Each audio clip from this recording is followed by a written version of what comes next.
This kind of short circuits that whole process and says, if a person doesn't survive me by 30 days, you don't have to deliver the property to them. They're not a beneficiary anymore. You don't have to open up a probate estate for them and incur all those costs.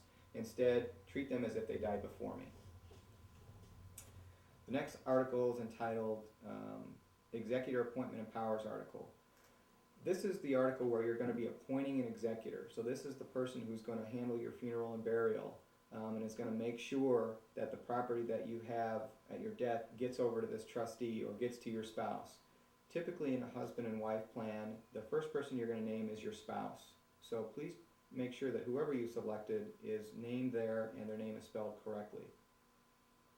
We've also said that should that person decline or be unable to serve for any reason, then you nominate a backup.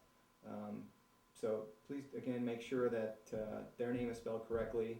In the typical husband and wife plan, you're going to name each other first, and then whoever your trustee is for your children's trust, they're probably going to be named backup because they're going to be the ones that are dealing with all this property. One of the great features of doing a will is that you can direct that no security or any executor's bond be required of your executor. Bonds can be fairly expensive, and if you don't have a statement to that effect in your will, your executor will have to go out and get a bond. We've said here in your will that they do not have to go out and do that and spend that kind of money.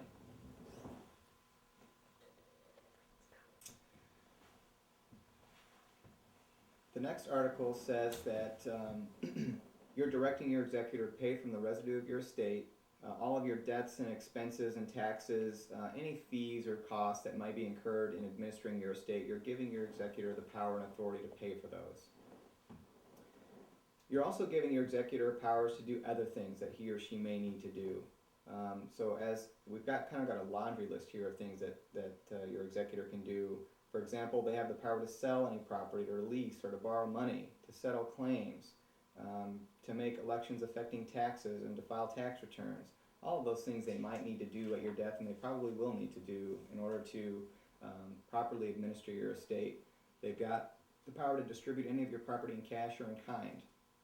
Now, an in-kind distribution is, let's say you have stock, and the trustee can decide, or the executor can decide to distribute the actual stock certificates and put those into one of your trusts for your beneficiaries instead of liquidating them and putting cash. So you're giving them the power to decide what to do there.